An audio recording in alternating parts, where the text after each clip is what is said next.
皆さんこんにちは。今回は苦しんでいるのは自分だけじゃない、日常生活に疲れた人の気持ちを少しだけ和ませてくれる韓国ドラマ4作品をご紹介していきます。このチャンネルでは登録者数1000人を目標に頑張っています。気に入っていただけましたらチャンネル登録よろしくお願いします。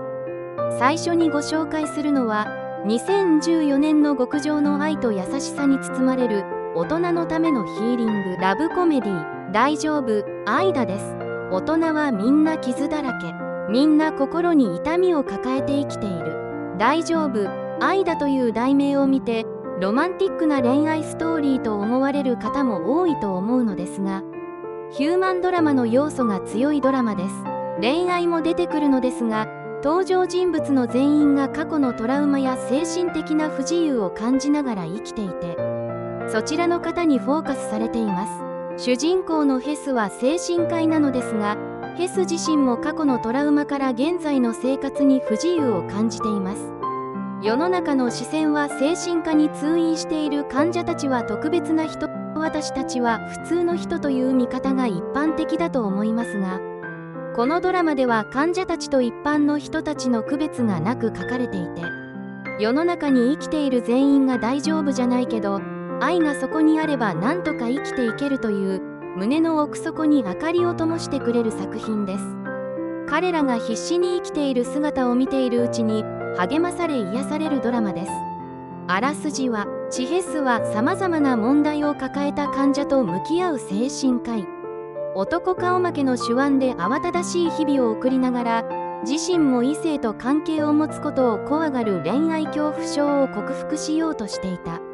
ある日トークショー番組に出演することになったヘスは、イケメンベストセラー作家のチャン・ジェヨルと出会う。精神科医をバカにした物言いに反感を覚えるヘスだったが、ジェヨルはそっけない態度のヘスに興味津々。彼女が住むシェアハウスに越してきて積極的なアプローチを仕掛けてくるが、出演は完璧なルックスベストセラー作家、ラジオ DJ ジェヨル役にチョ・インソン。難しい役どころを丁寧に演じていて、私はこの作品でファンになりました。大学病院精神科フェロー、恋愛恐怖症知的でクールなヘス役にコン・ヒョジン。コン・ヒョジンはコメディから何でもこなせる実力派の女優さんです。本作でも感情の機微を丁寧に演じています。小説家志望の高校2年生ジェヨルのファンのハン・ガンウ役にエクソのデュオ。本作がドラマ初出演というから驚きです。カフェ従業員、トゥレット症候群ドンミンとヘスの同居人パク・ツグアン役にイグアンス。よく見かける韓国ドラマの名バイプレイヤーです。ヘスの初恋の相手で、ヘスの同居人、精神科開業医、チョ・ドンミン役にソン・ドンイル。イ・ヨンジン・ドンミンの元妻、大学病院精神科教授イ・ヨンジン役にチン・ギョン。言わずと知れた名優2人ですね。次の作品は、看護師になったばかりのダウンが出会う精神科病棟の中の世界と、そこで出会う人々の物語。ネットフリックスシリーズ今日もあなたに太陽を精神科ナースのダイアリー2023年です。親切な笑顔と常に患者に最善を尽くす温かい信念を持つ主人公のダウンが、以前とは全く違う精神科に適応するのに悪戦苦闘しながら、真剣に患者たちに接し、たくましく成長していく物語です。看護師のダウンは患者たちに頬を叩かれたり、一日に何回も制服を着替えるほどのトラブルが生じたりして、時には患者たちを疎ましく思うこともあるが、それでも諦めず仕事に真摯に取り組み、常にベストを尽くそうと努力します。チョン・ダウン役を演じたパク・ボヨンは小さくて可愛らしい女優さんですが、家でも長い間輸液注射を打ったり静脈注射を打ったりする練習をしたことを明らかにし、3年目の看護師の上手さとまた新しいところに適応しようと孤軍奮闘するチョン・ダウンの姿を表現するために多く悩んだといいます。この作品でコミカルだけではない彼女の演技力を再認識しました。その他の出演者は、ちょっと変な性格のいつも指を折らないと気が済まない症状で太くなった指の節で悩む。大学病院の大腸肛門外科医ドンゴユン役にヨンウジン。小学校の時からかけがえのないダウンの親友で、大企業に勤めていたが退職し、現在は両親のチキン屋を手伝っているソンユチャン役にチャンドンユン。精神病棟看護部の首長で、温かい心で精神病棟看護師たちを統率するソンヒョシン役にイ・ジョンウン。本当にどんな作品にもマッチするイ・ジョンウン、すごいです。次にご紹介するのは、ご覧になった方も多いのではないでしょうか。2014年の名作韓国ドラマミセンです。父の死で夢を諦め、家計を助けるためにバイト生活をしていたプロの棋士を目指していたチャングレが、ある総合商社のインターンとして働くきっかけをつかみ、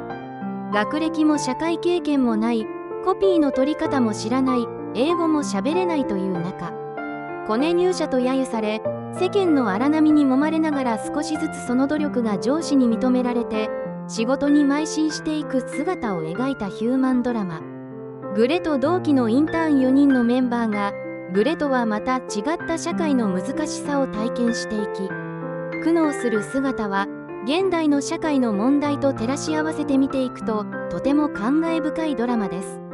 チャン・グレ役イムシワン。アイドル歌手としても活躍する俳優イムシワン。ドラマ初主演となったイムシワンですが、本作の演技が評価され、2015年の百装芸術大賞で新人賞を獲得しました。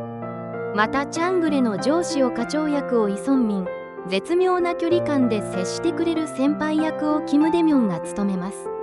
その他切磋琢磨していく同期役にカン・ハヌルやカン・ソラなど脇を固めるキャストも豪華です。最後にご紹介するのは2019年18の時です。ジュヌは私生児で母とも離れて生活している18歳の少年。彼は学校で校内暴力の加害者と誤解されてしまったことが原因で新しい学校へ強制的に転校させられてしまいます。しかし転校先の学校でも絶対権力者のような学生フィヨンの策略で腕時計泥棒と誤解されてしまいます。どうなっても構わない人生だと思い、誰にも心を許さなかったジュヌでしたが、新しい転校先で過ごしていく中で初恋のスビンと大切な友達、そして若い教師ハンギョルのおかげで少しずつ成長し、生きる意義を見つけていきます。危なっかしくて未熟な青春の世界をありのままに、小さなことにも感情が渦巻く18歳、誰もが経験する18歳の時をリアルかつ深みのあるタッチで描き、初々しい感性を届ける作品です。とにかく主人公の過酷な環境とどこか諦めた姿に胸が締め付けられました。しかし物語が進んでいくにつれて主人公の前を向こうとする気持ちの変化が締め付けられた心をほどいていってくれました。元ワナワンのオンソンウの演技が光っています。その他チョンボン高校2年3組の優等生でジュヌと気持ちを通わせるようになるユ・ツビン役キム・ヒャンギ。優れたビジュアルとジェントルな性格で誰からも信頼される人物で、しかし内面に闇を持っているフィヨン役にシン・スンホなど若手実力派が出演。また温かい眼差しでジュヌを見守り続ける教師役をカン・ギヨンが演じます。いかがだったでしょうか。少し疲れた日常生活を癒してくれる4作品をご紹介していきました。気に入っていただけましたらチャンネル登録、高評価もお願いします。励みになります。